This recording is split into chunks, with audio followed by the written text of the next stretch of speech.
I was asked, and I'm very grateful for the invitation to come here. I've been aware of the Mises Institute kind of at the periphery of my consciousness. Never imagined that I would be asked to interact with you folks or have the privilege of being here, for which I'm grateful. In trying to, and I travel all the time, I talk all the time. Most of those talks are easy to give. But this was different. This is talking to an audience, a younger audience that's becoming expert in a domain that I am absolutely a neophyte in. I'm just starting to learn about the underpinnings of the logic of Rothbard, Mises, and economics in general. I never took an economics course during my undergraduate or graduate training. I was too busy in the world of molecular this and that. And now I find that in my journey to try to comprehend what transpired during the COVID crisis, that economics is the center of it all. Now I find that economics is what's driving politics. Now I find that it's the markets, it's Mr. Market, that is defining the New World Order. It's defining what political reality is. It's defining what is acceptable, the acceptable range of politics. Essentially the Overton window, if you're familiar with that. Politics is being defined economically. And clearly, I need to come up to speed. So this lecture gave me an opportunity to try to start to think through the kind of simplistic understanding that I had about libertarianism coming from my experience when I was about your age, burning through all the Ayn Rand books. And by the way, hence the origin of the name of our Substack, who is Robert Malone, is a nod to Who's John Galt, in case you didn't figure that out. So as I started to try to process what we discuss in the book and the experiences and journey that Dr. Joel Glasspool Malone and myself have had through the COVID crisis, and all of my colleagues, so many people that have contributed to we could call it the resistance. It seems a little grandiose. This kind of burgeoning movement of advocates for personal rights, medical freedom, and freedom in general. I tried to think hard about libertarianism, Rothbard's wisdom, and what I'm observing in the real world marketplace that I live in. One that is very much influenced by psychological warfare. And I'm deeply troubled by what I'm encountering, and I hope to learn and explore, and maybe we'll get a chance to talk about that a little bit before the hour's out, the kind of the limits of pure libertarian thought as they interface with this new world of fifth-generation warfare and psychological warfare. I find that domain extremely troubling because the underpinning logic in Rothbard's analysis, in libertarianism in general, has to do with the free will, sovereignty, and autonomy of the individual.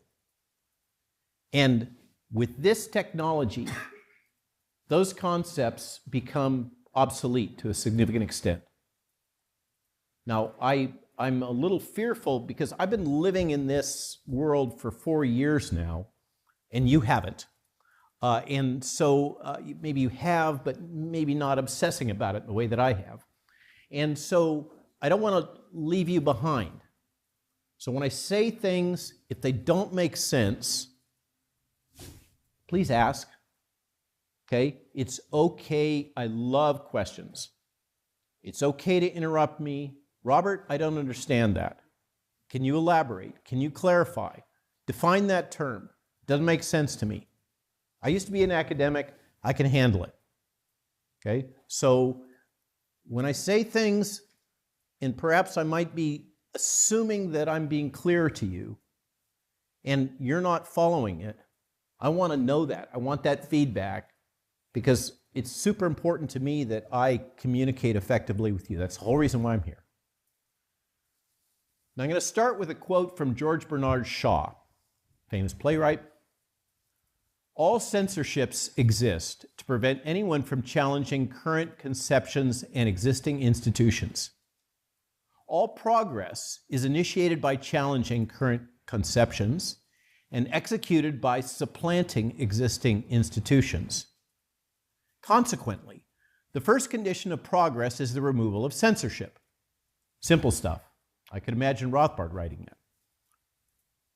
The title of the book, the title of the topic, Psywar, Enforcing the New World Order, involves the interface between this modern technology of advanced psychological manipulation technology capabilities, science, and this push towards globalism, or I like to point out, it's functionally globalized corporatism. And I repeatedly make the point that Benito Mussolini defined fascism as corporatism. Okay? The term fascism has been twisted and bastardized by modern media to mean something which is different from its original intent. For me, I believe that with all of these political terms and sociologic terms, we have to go back to ground and make sure we have common language and communication. And as far as I'm concerned, fascism and corporatism are one and the same, and we now are moving into a space in which globalized corporatism is becoming the norm. It is the accepted vision for a large fraction of global leadership, including the United Nations, World Economic Forum, World Health Organization, etc., for the new model for the world order. So when I say Psywar, enforcing the new world order, what I'm talking about is the interface between this technology of psychological manipulation of populations at mass scale and the politics and economics of this globalist push that we're in the middle of right now, that Klaus Schwab refers to as the Great Reset. It was actually first referred to as the Great Reset by the current King of England. Okay? This is a trend which, as I look out on this sea of young faces, I'm sorry to say it's going to dominate a lot of your reality as you get to be an old fart like me. My expertise in this topic derives from 4 years of exposure to the technology and daily efforts over that period to try to understand what I was experiencing and frame those experiences within a broader context. I'm a physician and a scientist. I was trained as a scientist. I was trained to think as a scientist along the lines of methods of multiple working hypotheses. I don't have a hypothesis. I try to generate a swarm of explanations and then discern which of those are true. That's how I approach the world. And I brought those skills and experience and training into this domain of trying to comprehend what was deployed against me. Deployed against me by media. I could cite multiple examples, they're in the book. By the government. By a variety of different forces. It's not personal. It's not that I'm so important. It just happened that the collusion of experience, time, my background, etc., put me in the crosshairs of this juggernaut technology that's now being deployed globally against many, many people, not just myself. In terms of the broad outline of this discussion, I want to start by exploring the use of psychological warfare and fifth-generation warfare technologies during the COVID crisis. So I'm talking about the last 4 years.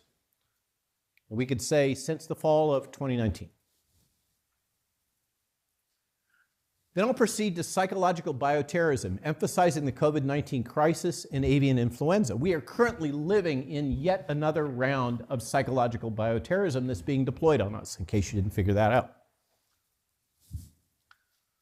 Then I'll discuss this term that really troubles me: surveillance capitalism. It's surveillance capitalism, the interface of surveillance capitalism and the theories that underpin the Mises-Rothbard logic that is really troubling me. And conclude with some personal comments regarding globalism and my opinion about globalism that I hope might help you. Let's start with first principles. In The Anatomy of the State, Rothbard argues there are two means for producing wealth. You guys all know this. You've been taking this course. Economic means refers to producing and exchanging goods and services through voluntary human effort, creativity, and entrepreneurship. Economic means are additive, generating wealth for all parties involved. It is a voluntary transaction that Rothbard builds his, step-by-step, brick-by-brick logic that underpins everything that we're talking about here, the whole frame of reference for the world. That's what I love about Rothbard. He goes back to ground zero and builds the house, from the foundation up. But it all presumes free will. It presumes a system in which both parties engaging in an economic transaction are doing so through exercise of their own free will. Political means, the other means of acquiring wealth, and I really appreciated this little bumper sticker. Inflation is theft, right? Political means refers to using force or coercion to seize wealth from others. Political means are reductive, distorting incentives and undermining long-term prosperity. For example, taxation is a form of theft in which political means are used to seize wealth from others. I assert that surveillance capitalism meets the criteria of a political means of theft, in which accumulated personal wealth in the form of fundamental, personal, and proprietary aspects of your soul are forcefully extracted without your permission and commodified without your permission. Surveillance capitalism is the business model that drives revenue for Amazon, Google, and Facebook, and so many other of the new tech industry, okay? And it's based on extraction of value without your permission from you. You follow what I'm saying?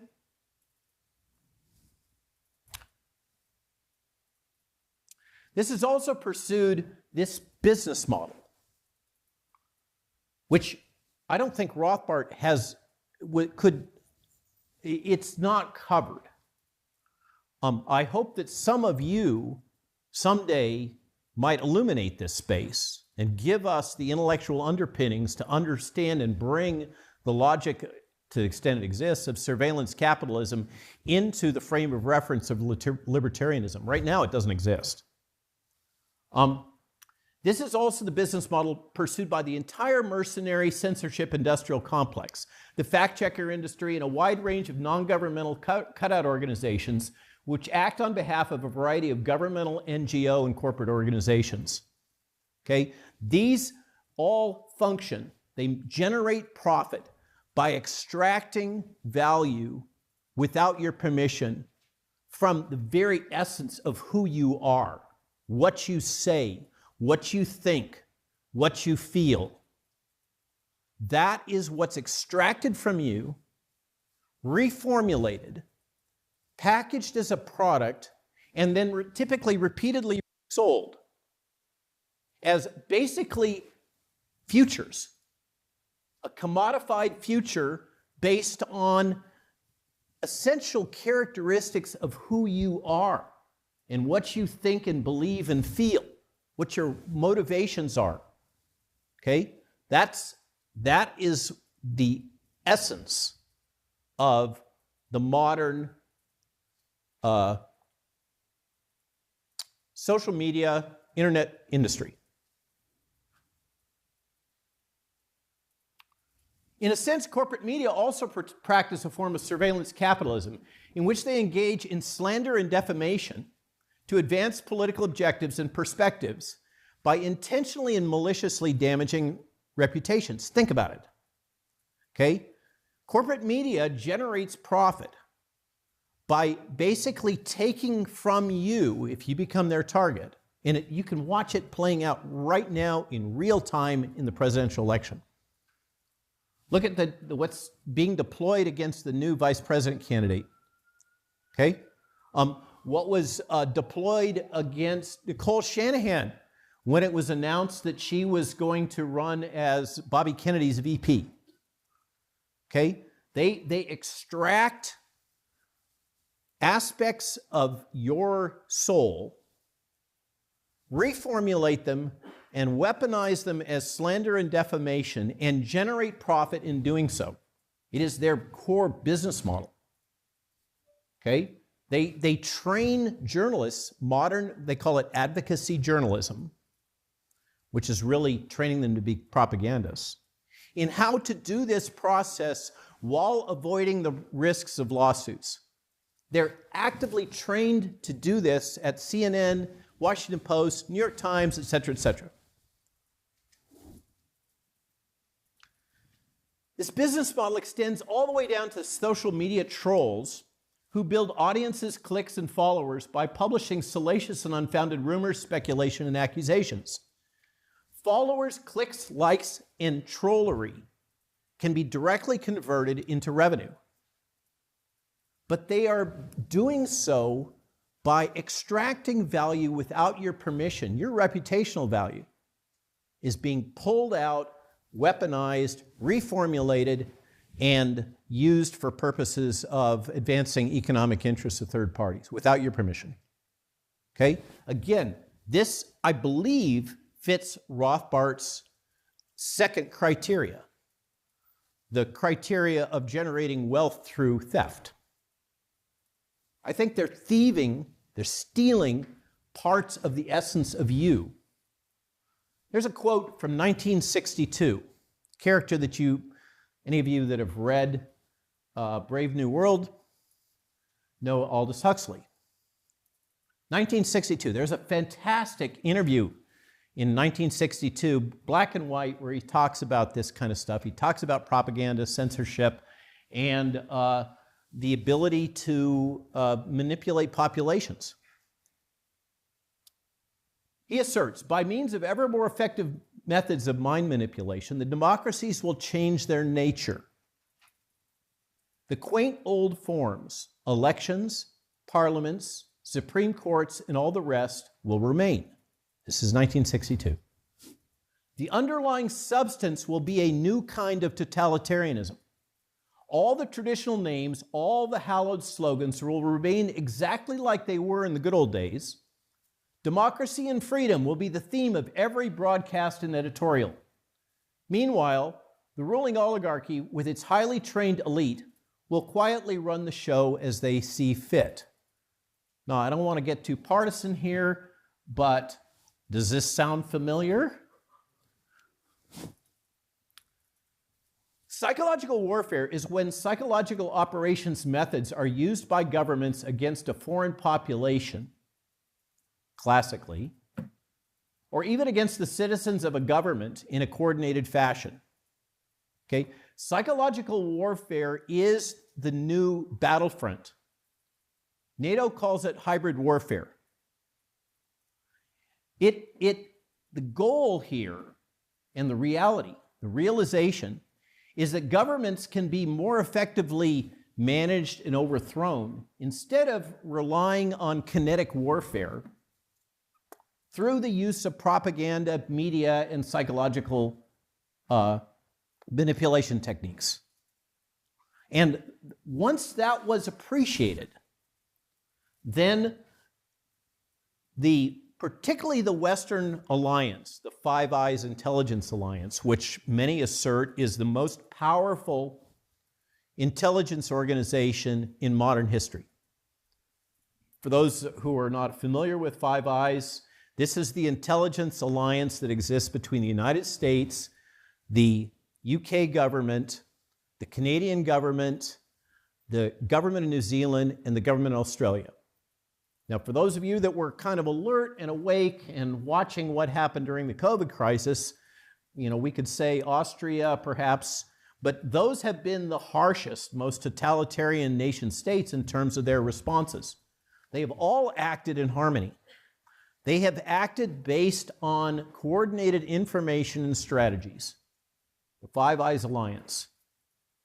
And they, together with NATO, have built a suite of technologies that are extremely powerful for manipulating information. Not just manipulating information.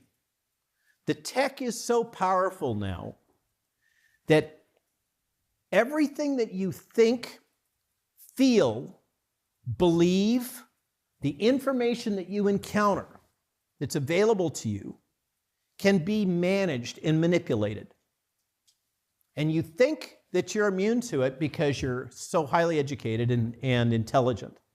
Okay? It turns out that the more highly educated people are the most susceptible to these technologies.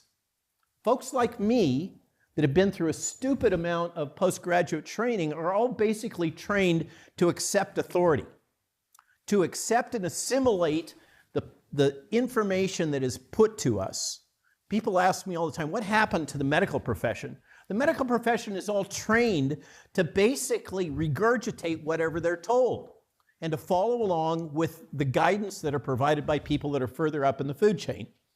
Okay? The ones, by the way, that have been most resistant in general to the propaganda and manipulation during the COVID crisis are often the ones that are out on the street, the common workers, the carpenters, the HVAC folks, the people that just work for a living that aren't caught up in this world of the mind that you all are, otherwise you wouldn't be here.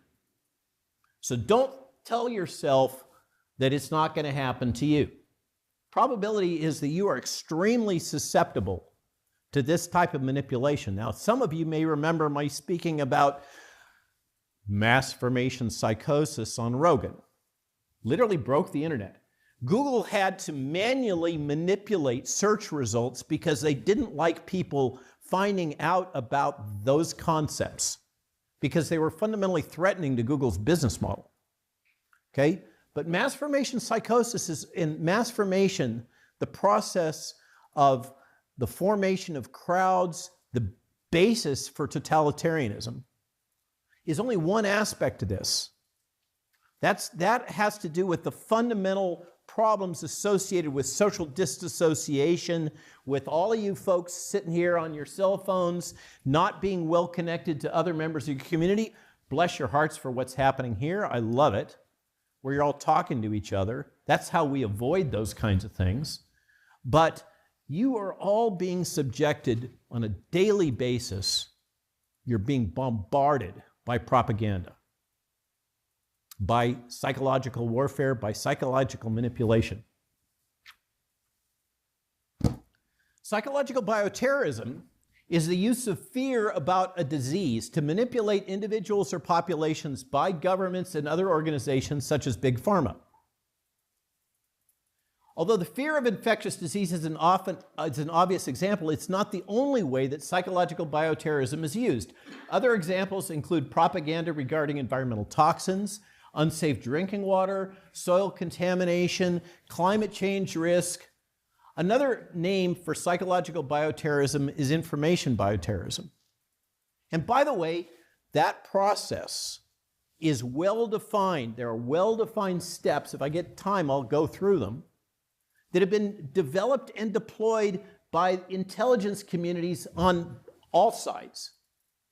Okay? What you have just been subjected to over the last 4 years, it absolutely aligns with well-known processes for manipulating your existential fear of death. It is the most powerful emotion you have, your fear of death. Remember, who read Dune? Fear is the mind killer, right? Fear is extremely powerful. Existential fear can be easily manipulated to get you to do almost anything. And the intelligence community knows this. They built these capabilities over decades, and they've refined it to a fine art. As I said, there's a series of well-defined steps that are used in deploying this, and I'm just going to tell you a little anecdote. The other day I was on X, Spaces, Twitter Spaces, with a bunch of folks that have come through the COVID crisis, come through the events associated with the international health regulations and the WHO and all that kind of stuff, and they wanted to talk about bird flu. And what blew my mind is they were completely unaware that they had assimilated all the fear narrative that is being so actively promoted in the media right now about bird flu. And they were regurgitating it to me. Oh my God, this is going to happen again. They're going to use this to manipulate the elections. We're going to have lockdowns. We're going to have masking. They're going to deploy these vaccines, et cetera, et cetera. All this fear narrative, all based around the thesis, and people were regurgitating it to me, that this is a highly lethal pathogen. And yet, there is no evidence of sustained human-to-human transmission. There are no cases of hospitalization or death being reported in the United States from bird flu. This is all a manufactured crisis. And it's following exactly, think about it. Just step back for a minute. It is following book, chapter, and verse what got deployed during the COVID crisis.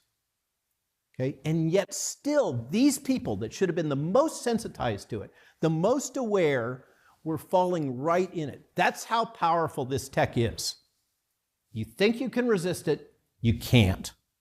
My only hope is by getting folks to understand these things, that's why I lecture on it, that you can build some resistance in yourself, intellectually, knowing that these things are out there, that they are being deployed on you.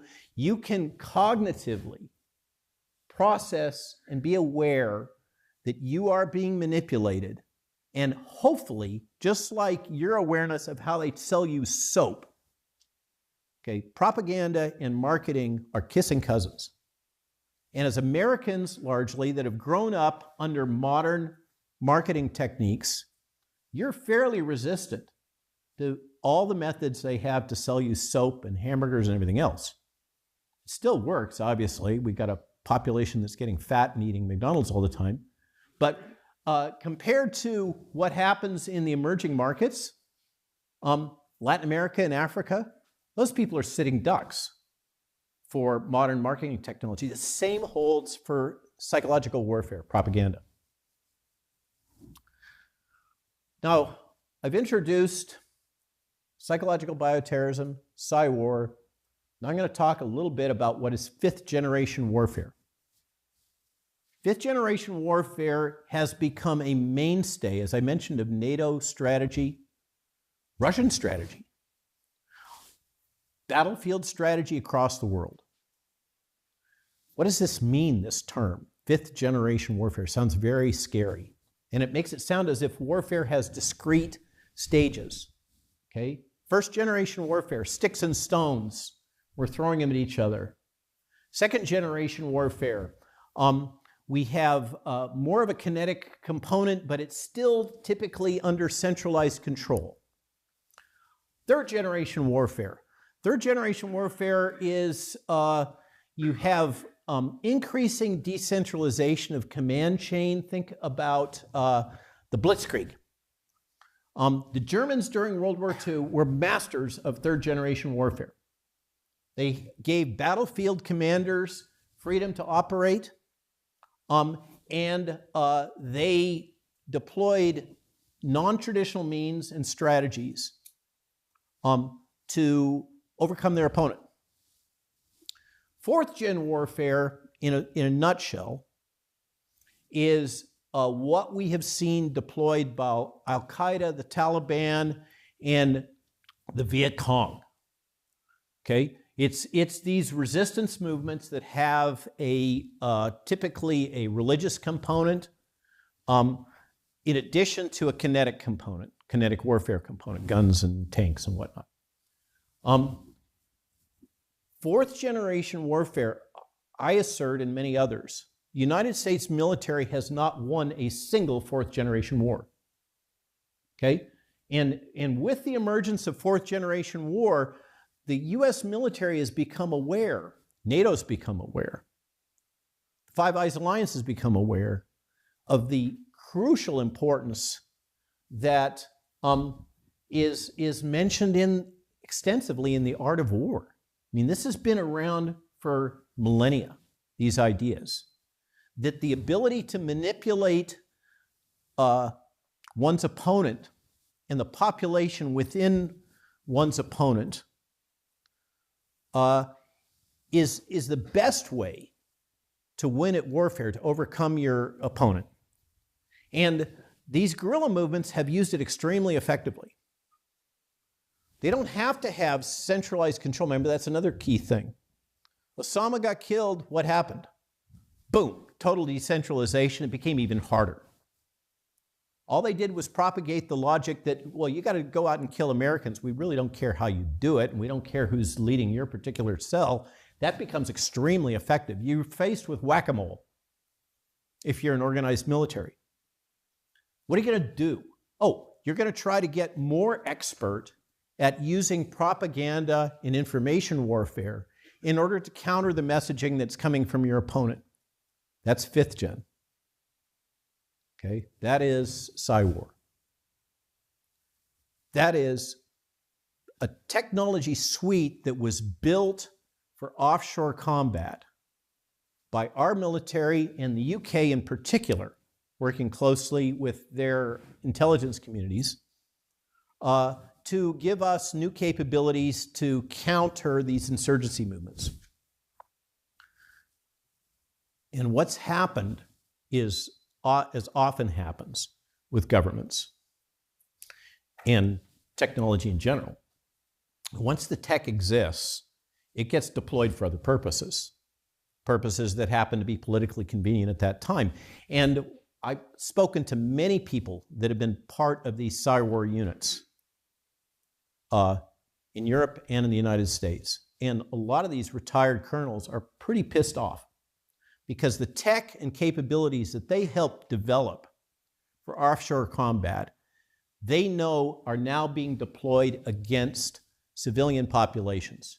Not just civilian populations, they're being deployed against the populations of their own citizenry. Yes, sir? What are the, give some examples of what these technologies look like? Yeah, there's so in the book we go into it at length. Listing them out, will kill the rest of the half an hour that I've got left. The weaponization of propaganda, the use of, for instance, just to give you one specific example, there's a military battle unit in the UK called the 77th Brigade. And the 77th Brigade also has an informal component that's referred to in social media as the Mutton Crew. Okay? And there's something analogous that the CDC is funded through the public good projects and the Shots Heard Around the World program. Basically, these groups engage in cyberstalking against individuals, is one example. So if you're identified, I'll give you a very discrete example. Are you a software person at all? Okay, there's a program that's used in software development and deployment that generates a tracking feature called a Jura ticket. It's one of their outputs. It's when you call in and you complain about some software bug that you've encountered, and they say, oh, we created a ticket for that. Okay, and we'll get back to you after we solve this ticket. And they become very obsessed about fixing it. That's a Jura ticket. Okay? It was recently revealed in congressional testimony and reports that I have Jura tickets that have been developed by the US government that identify me as having certain characteristics. I'm an anti-vaxxer and I'm a conservative.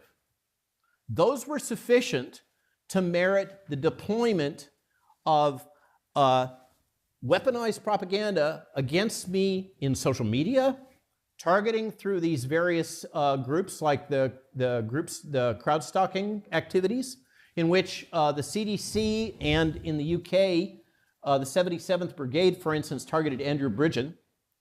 They target me every time I go over there.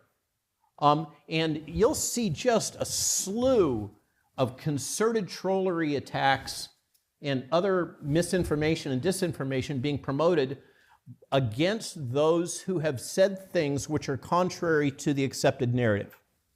Just one example, okay? It's full front media warfare, coordinated and facilitated, in this case, by the federal government. There's another example that's in the book that's come out from congressional testimony about weaponization of other strategies that the government deploys in psychological warfare against me personally, but that's been deployed against anybody, journalists, anybody that speaks out in ways that are contrary to the government's approved narrative that these products are safe and effective. Okay? Safe and effective itself is a psychological warfare tool. This is called neurolinguistic programming. You're seeing it all the time right now in the election. I mean, the election is an amazing little microcosm of this tech. Neurolinguistic programming has to do with messaging, subtle messaging to you that causes you to make assumptions and to embed thoughts. You can think of it as subliminal programming. Okay? Safe and effective, safe and effective, safe and effective. How many times have you heard that? Okay? They never qualify what constitutes safe, nor what constitutes effective. They use those terms. They embed into your lizard brain. And you can't resist them. You assume that they are safe and effective. These have emotional content that comes straight into you. So you ask for some examples. There's a couple. There's a wealth of these technologies, and they go way down into the weeds in terms of ability to manipulate all kinds of information. This is now core capabilities of the extended PSYWAR units in the United States military, which are extensive. And by the way, that is authorized to be deployed against American civilians by the U.S. Army in the event of a crisis. Another thing we've documented. We've gone right straight down to the manuals. There's all this talk about how the CIA can't deploy psychological warfare and information warfare against American citizens. That's wrong. Okay? That's untrue. Operation Mockingbird is still ongoing, if you're familiar with what I'm talking about. The manipulation of the press by the intelligence community, and by this now what we mean is the extended intelligence community that largely is centered around Department of Homeland Security. Okay? That is now routinely deployed. Now, I'm never going to get through this talk. Another definition: mis, dis, and malinformation. I am guilty.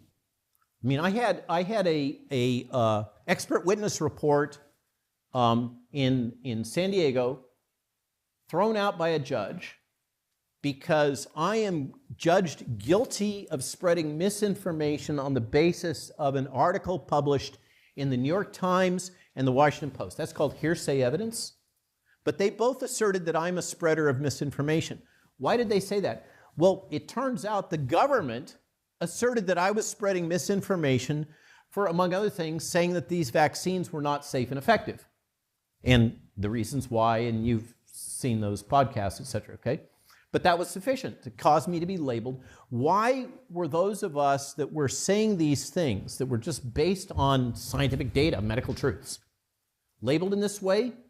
Because of the logic that the virus was so pathogenic, which turns out it's not, and the vaccines are so safe and effective, that anyone that would cause people to become vaccine hesitant would be guilty of causing unnecessary death.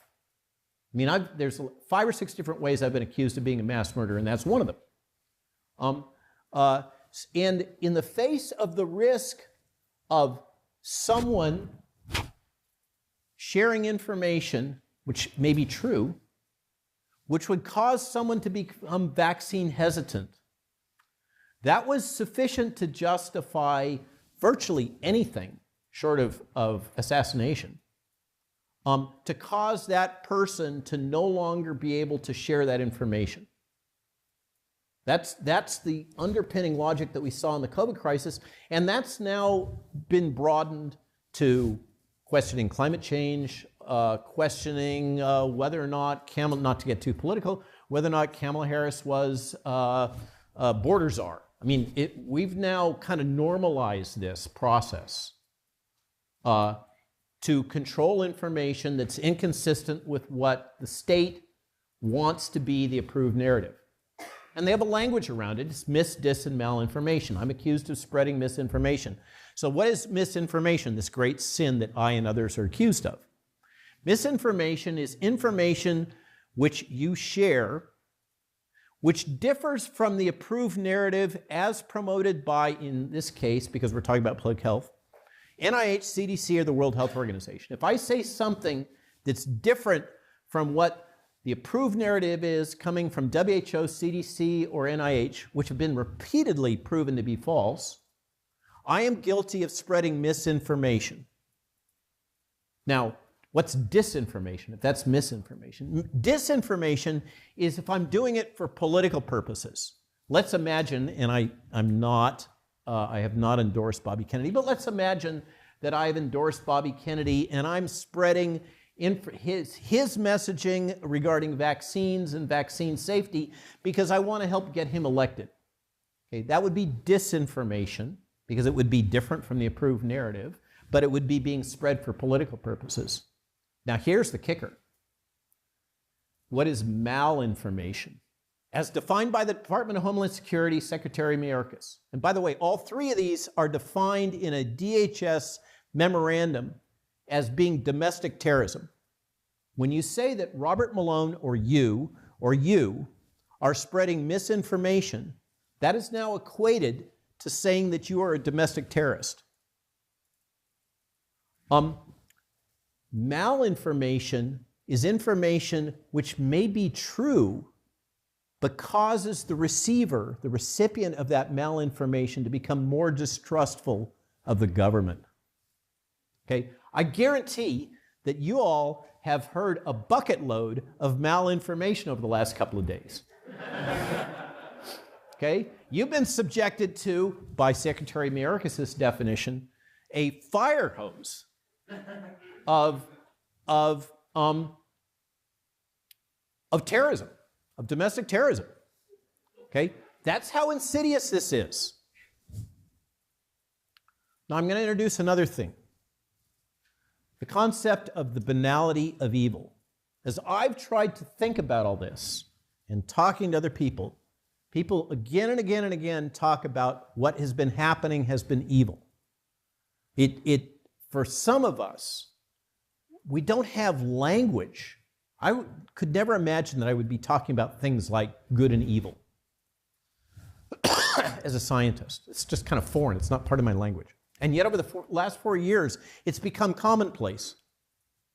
I don't have any other language than the language of faith to express a lot of the phenomena that I'm observing, and evil is one of them. And I started to using this term evil to describe what I was seeing in these processes that are occurring by our government, by corporations, by mass media, etc. I truly believe that the deployment of psychological warfare against civilian populations is fundamentally evil. That, for me, is really problematic when I start ascribing evil intent to third persons, because I don't really know what's in their heart. I don't really know what they're thinking. And in trying to process my own model for what's transpired, I found that the book the concepts of Hannah Arendt in her 1963 book, Eichmann in Jerusalem, A Report on the Banality of Evil, to be really helpful. Okay?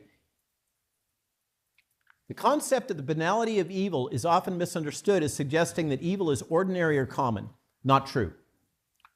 Hannah Arendt's intention was to highlight the fact that evil is not necessarily driven by a desire for destruction or chaos, but rather by a lack of thought and consideration for the consequences of one's actions.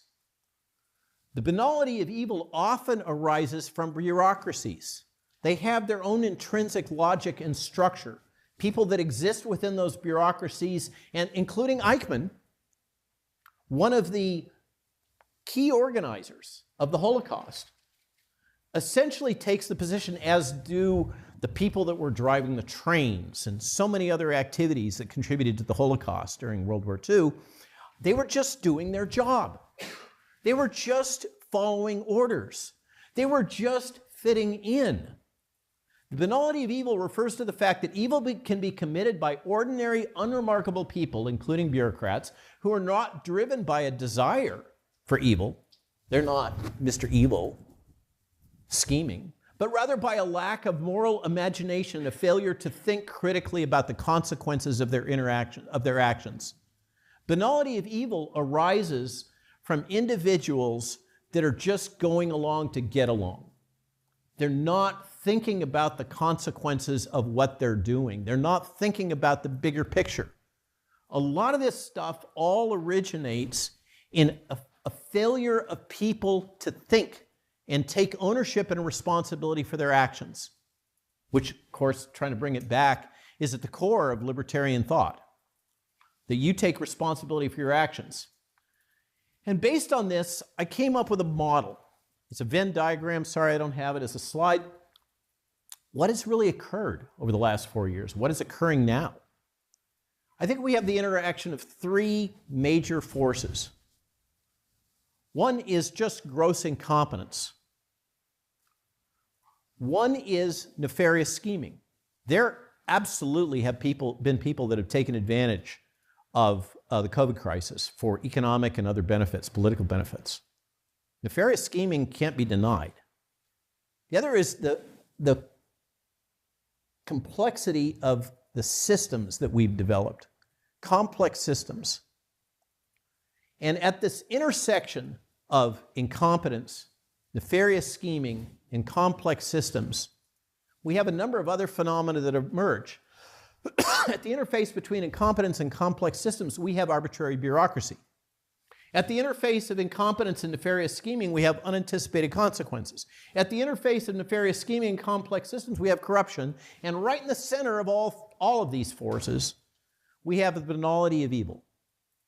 That is my model for what's gone on. It's not just Klaus Schwab is the evil puppet master, that kind of narrative that we've heard promoted again and again. A lot of this has to do with the complex systems in which we are living right now. And this is a diversion, but I want to touch on it. And we saw it emerge really graphically with the CrowdStrike event. One of the problems, we in an earlier lecture, we heard somebody just touching gently, not even using the terms, on DEI, on the substitution of these social agendas for a commitment that was normative previously for excellence. That we have culturally increasingly come to value these social agenda issues like diversity, equity, inclusion, instead of other core issues that in my age were the center of everything, if you know, in seeking an education, building a career, seeking advancement, etc., which was merit, education, and intelligence. The problem with substituting DEI kind of concepts, which is a core of the New World Order, of this Great Reset, of stakeholder capitalism, okay?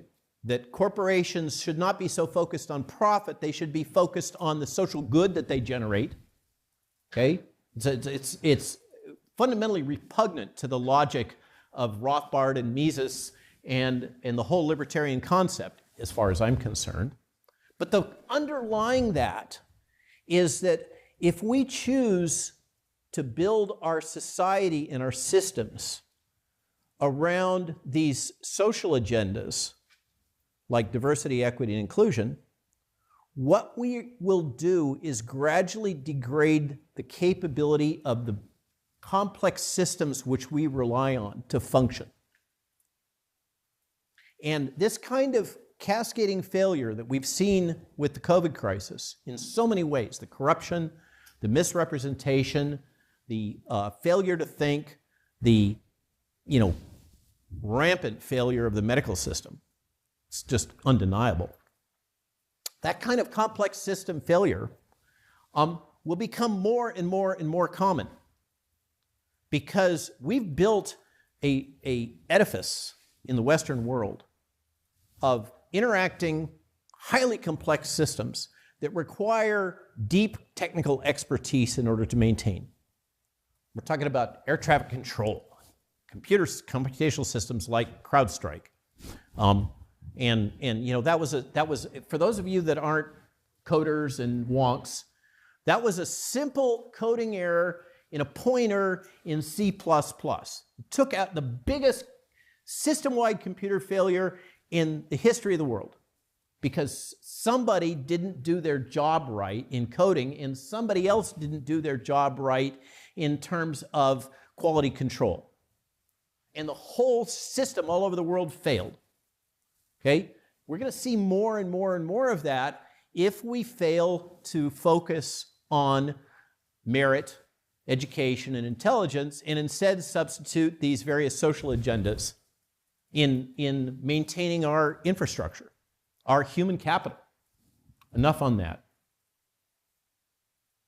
Regarding COVID crisis, medical freedom, and freedom in general, the government's willingness to deploy modern cognitive and psychological warfare tools. By the way, those are two different things.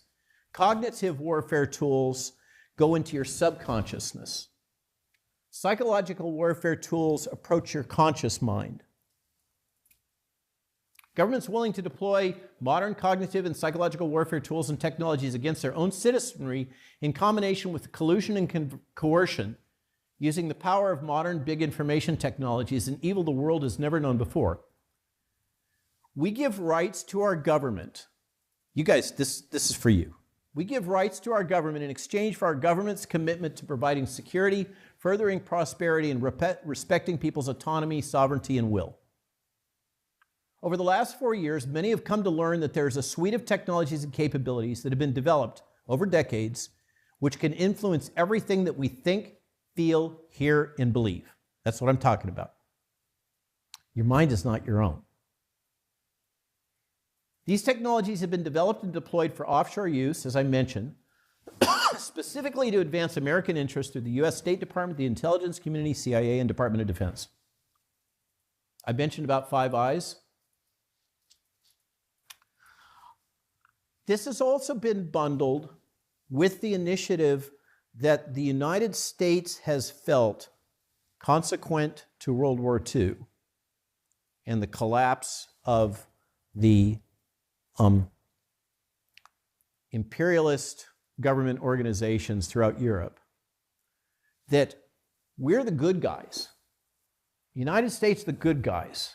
We have this Constitution. We believe in the rule of law.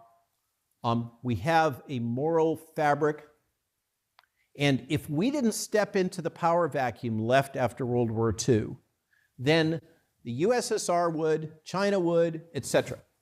We must act as an imperialist power to fill that power void and use every skill and capability that we can to do so. That has led us into the modern position. Do you know that there's been over 70 regime changes managed by the CIA since the end of World War II? We believe that this is okay. Not only that, we believe that assassination is okay as a way to manage these political structures.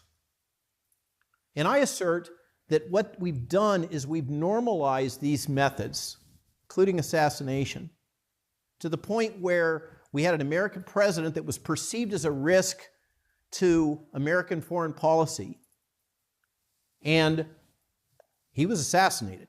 There was a coup against JFK. We've been living with that ever since. And the technology has just gotten more and more and more powerful. Now, I'm running out of time. I'm going to just kind of try to help you to comprehend the world that you are living in now and you're going to live in the rest of your lives. Twitter was developed as a weapon. Facebook was developed as a weapon. They were developed as weapons by the CIA. Google is powered by the CIA. Google was created at Stanford using CIA funding. CIA transferred the technology for Google Maps. That's where it comes from. Okay? So what am I talking about? Here's an example. The example that demonstrates how powerful this tech is what transpired with Arab Spring.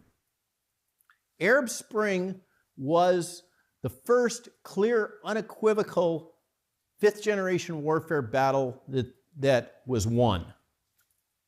Repeated regime change, starting with Tunisia.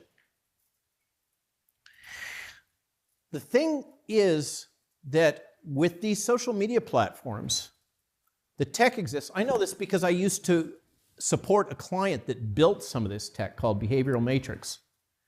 With the words that you post on social media or any media platform, they can extract your emotional state.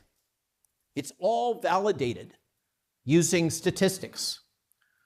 The words that you use can be used to basically peer into your mind, to extract your emotional state and then map it in a cloud of influence with the other people that you're interacting with on social media.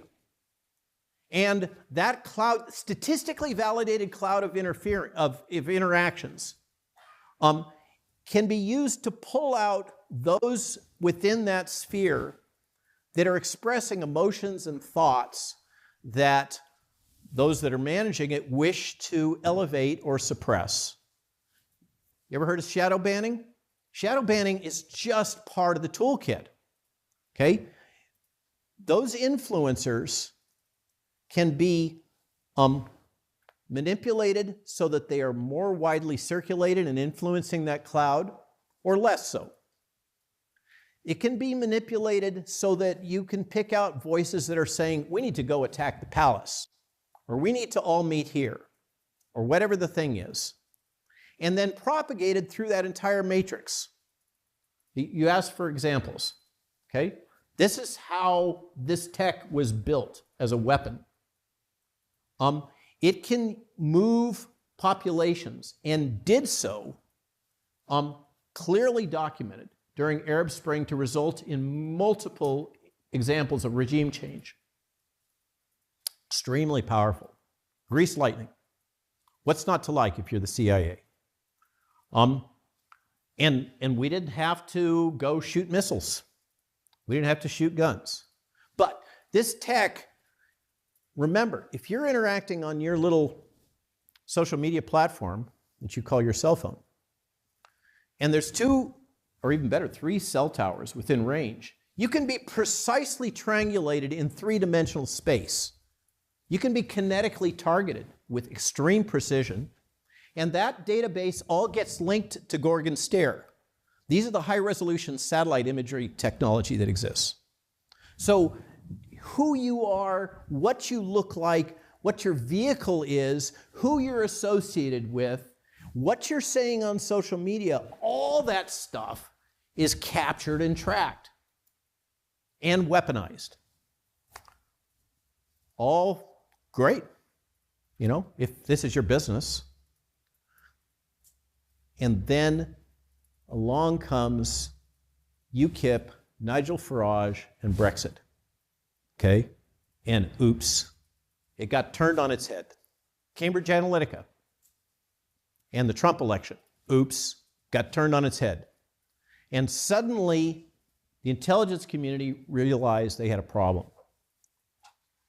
And that was embodied in, for instance, in one example, in the Obama lectures that were given at the Hoover Institute, in which he justified the need for censorship and propaganda. Okay? They believe that because of these capabilities and the risks, because underneath the risk of Brexit, the realization of Brexit was Frexit and Grexit and the destruction of the European Union that we've so carefully created. And if the EU falls, NATO falls, and American foreign policy is destroyed. And that's why they feel that it's absolutely necessary and justified to do this. But the problem is, as I said, is the slippery slope. Once they're doing it for that reason, then they're doing it for this reason, then they're doing it because of vaccine hesitancy and anti-vaxxers, then they're doing it for climate change deniers, then they're doing it for people that are in the opposite political party. Dr. Malone, a conservative. Okay? Now, I've run out of time. So much more I can cover. The book is, I think, 130,000 words. Extensive documentation of the technology and the means and the logic and what this is being used to drive the interface with the World Health Organization, with the United Nations. If you haven't heard what Agenda 2030 is, you better figure it out. It's considered an international treaty, by the way. Among other things in Agenda 2030 is the assertion is that it's a fundamental human right to migrate and live wherever in the world you want. Okay?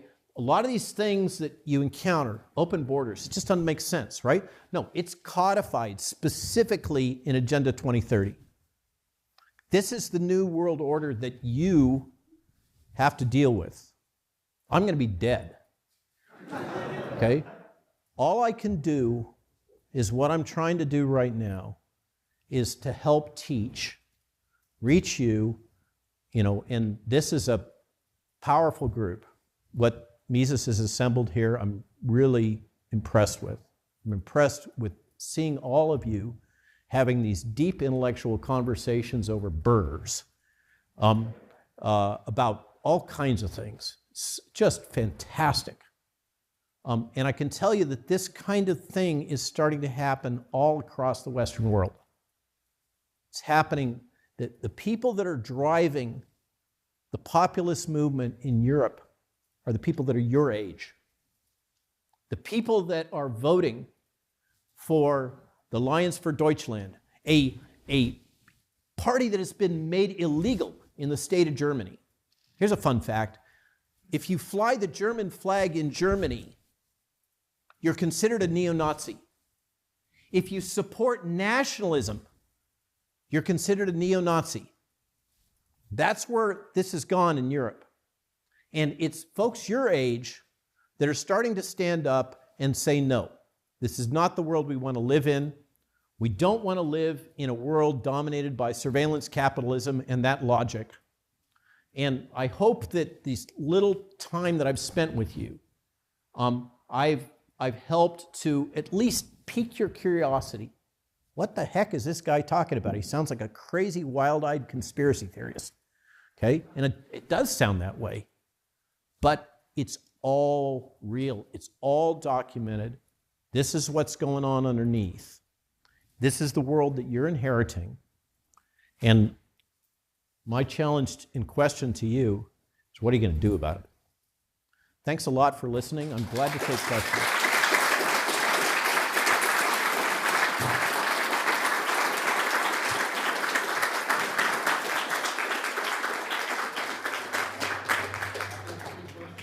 Please. Oh, let's go. My question is related to social media. So like Alphabet and Meta and Amazon exist for profit.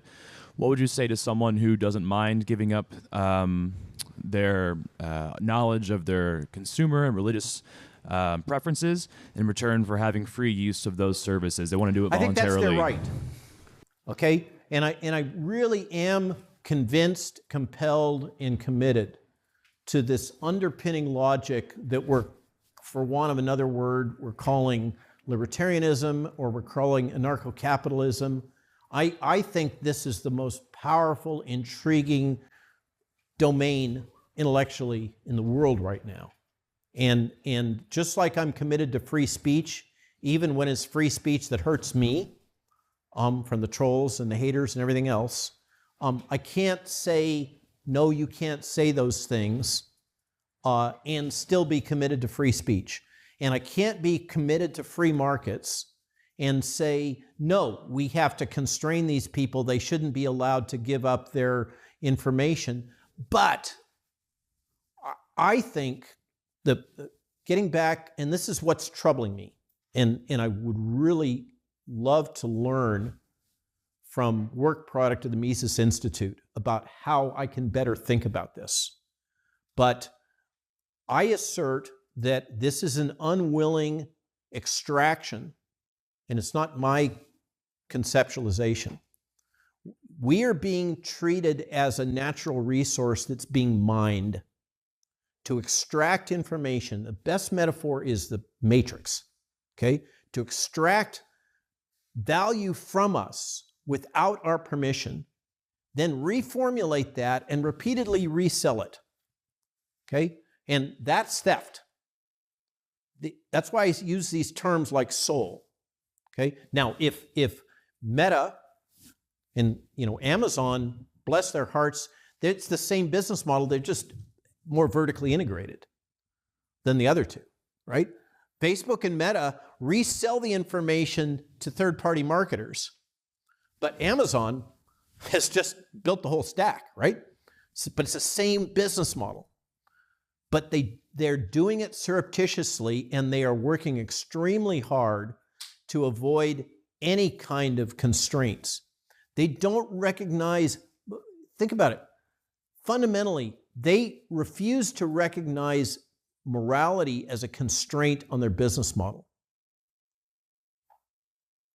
They have no respect for these essential characteristics that make you as a human you. They just feel that it's acceptable to reach right in without your permission, grab them out, reformulate them, and sell them off. That's theft, I think, as I'm trying to fit that business model into the logic of Rothbard. That's why I started with that.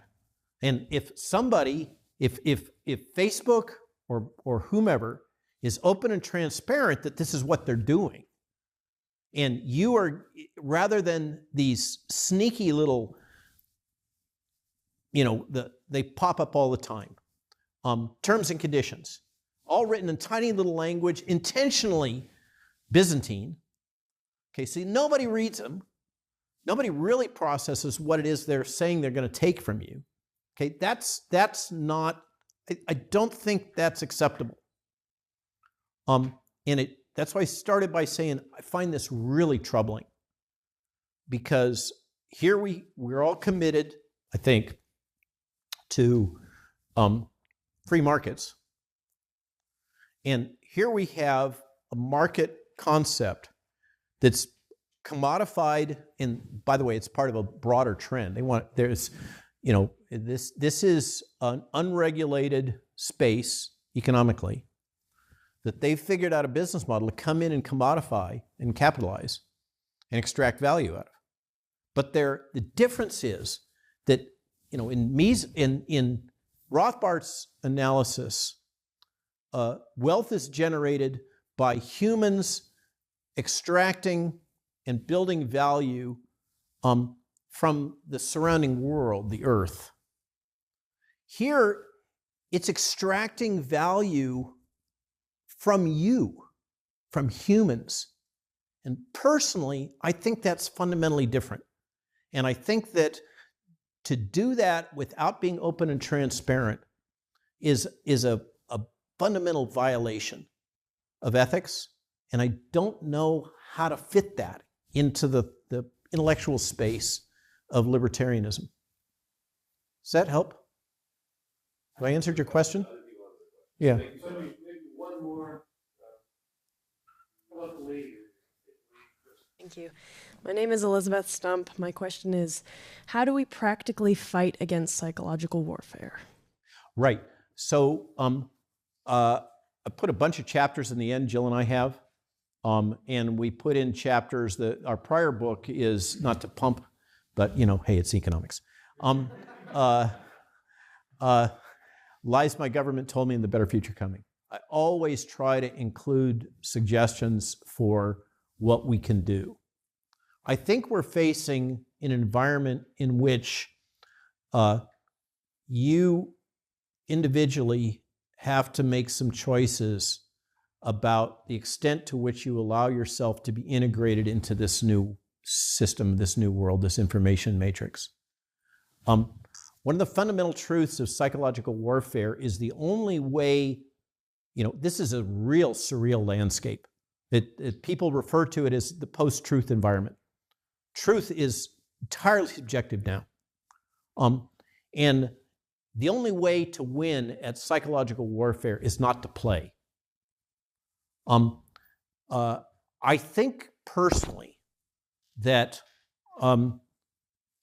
as this tech and as the culture is passing through this period where this has become normalized, the only form of resistance and protection is a commitment to a decentralized lifestyle, to kind of moving off of a lot of these systems. And I personally think that's, hence it comes back to Galt's Gulch, if you're an Ayn Rand fan. I kind of think we're going to have to build systems and capabilities that exist in parallel outside of that. And that means we have to go back and rethink all of these assumptions, like the nature of money and the barter system, and whether or not we really want to invest in Bitcoin, or we're going to have to go back to, that's why I so much enjoyed the book on what has the government done with our money.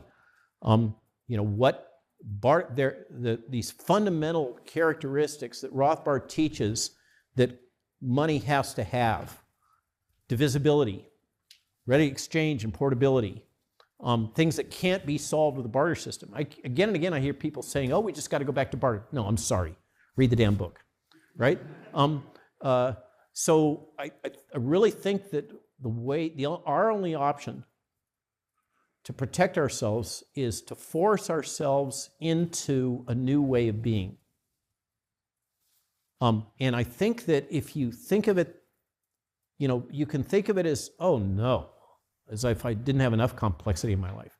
Or you can say, oh, we finally have a real strong justification for building our own new world order, instead of reacting to the globalist version that Klaus Schwab wants to promote to us, that is going to lead us into this transhuman reality where humanity becomes an obsolete entity, pet of human-machine fusions. That's where they're going.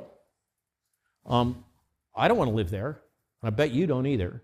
And so somehow we're going to have to force ourselves to think this through and come up with new systems. That's the best I can do, basically.